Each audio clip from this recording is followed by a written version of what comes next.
যে কোনো সময় দেশে একটা ডিসঅর্ডার তৈরি হয়ে যেতে পারে, একটা জাতীয় নিরাপত্তার হুমকির পরিস্থিতি তৈরি করতে পারে আওয়ামী লীগ।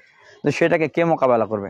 বিএনপির শীর্ষ নেতৃবৃন্দরা উল্টা আরো বলতেছে যে আওয়ামী লীগের রাজপথে নামা উচিত।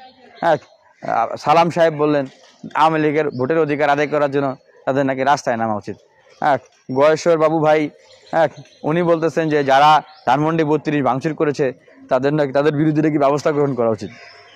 ওনার আসলে ধানমন্ডি 32-এর প্রতি এত ভালোবাসা কি জন্যে, এটা আসলে একটা চিন্তার বিষয়। উনি আসলে কাদের হয়ে কাজ করতেছেন?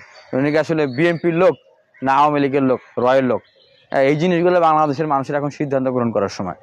বিভিন্ন জায়গায় জায়গায় মিটিং হচ্ছে, সব তথ্য হয়তো আপনারা জানেন না, কিন্তু বের হয়ে আসবে। আওয়ামী লীগের বিভিন্ন ফ্রন্ট বাংলাদেশে কাজ করতেছে এবং আওয়ামী লীগকে প্রতিষ্ঠা করার জন্য বাংলাদেশের বিভিন্ন মেকানিজমের ভিতরে রয়ের যে স্লিপিং সেল তারা এখন অ্যাক্টিভ হয়ে গেছে। তাদের প্রথম প্রায়োরিটি হচ্ছে আগামী নির্বাচনে আওয়ামী লীগ যেন অংশগ্রহণ করতে পারে সেটাকে ফ্যাসিলিটেট করা।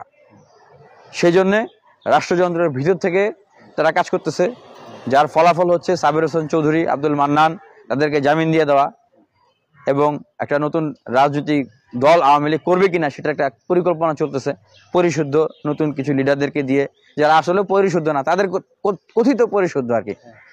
এরপরে দেখেন যে শেখ হাসিনার সাবেক সামরিক সচিব, সে গত 2 দিন আগে জামিন পেয়ে গেল। তা রয়ের সেই এজেন্ট আওয়ামী লীগের সেই স্লিপিং সেল যারা রাষ্ট্রযন্ত্রের ভিতর থেকে এই মেকানিজমগুলো গোছাচ্ছে। আবার বিভিন্ন জায়গায় মিছিল হচ্ছে, সেই মিছিলে আওয়ামী লীগের যারা ব্যবসায়ী, বিকেএমএর হাতেম আলী, আহমদ আকবর সুবানরা সহ তারা ফাইন্যান্স করছে, টাকা দিচ্ছে। এবং বিভিন্ন জায়গায় আওয়ামী লীগের যে নেতাকর্মীরা আছে তারা এই মদখোর, গাঁজাখোর, ডান্ডিখোর, ইয়াবাখোর, কিশোরগঞ্জ এদেরকে ধরে এনে এনে মিছিলকে অর্গানাইজ করতেছে। এবং মাঠ প্রশাসনের ভিতরে একটা অস্থিরতা তৈরি করার জন্য প্রশাসনের ভিতরে যারা আছে তাদেরকে নিয়ে, যেমন আমি একটা জিনিস মনে করাই দিই, তারা আরও একটা কাজ করতেছে। তারা দেখতেছে যে বিশ্ববিদ্যালয় ক্যাম্পাসগুলো হলো সবচেয়ে সেন্সিটিভ জোন বাংলাদেশের, বলা চলে রাজনীতির গুরুত্বপূর্ণ একটা অংশ, কলিজা হাড়ের মতো। বেগম বরিশাল বিশ্ববিদ্যালয়ে দেখছেন না, বরিশাল বিশ্ববিদ্যালয়ে আওয়ামী লীগপন্থী শিক্ষক সমিতি তারা মিটিং করতেছে যে কিভাবে আপাকে ফিরিয়ে আনা যায়। আপনি কি বলতে পারেন যে ঢাকা বিশ্ববিদ্যালয়ে আওয়ামীপন্থী শিক্ষক সমিতি মিটিং করে নাই?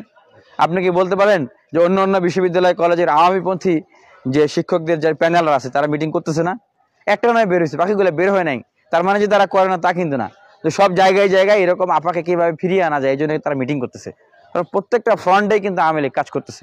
আওয়ামী লীগের কালচারাল ফ্রন্ট কাজ করতেছে, হ্যাঁ, আওয়ামী লীগের শ্রমিক ফ্রন্ট কাজ করতেছে।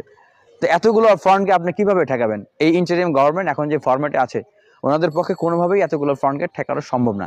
একটাই অপশন আছে, অভ্যুত্থানে অংশগ্রহণকারী সবাইকে সাথে নিয়ে একটা জাতীয় সরকার গঠন করা, সংস্কার, গুণগত পরিবর্তন, তারপরে ইলেকশন এবং আওয়ামী লীগকে মোকাবেলা করা, তাহলে পসিবল। আর এছাড়া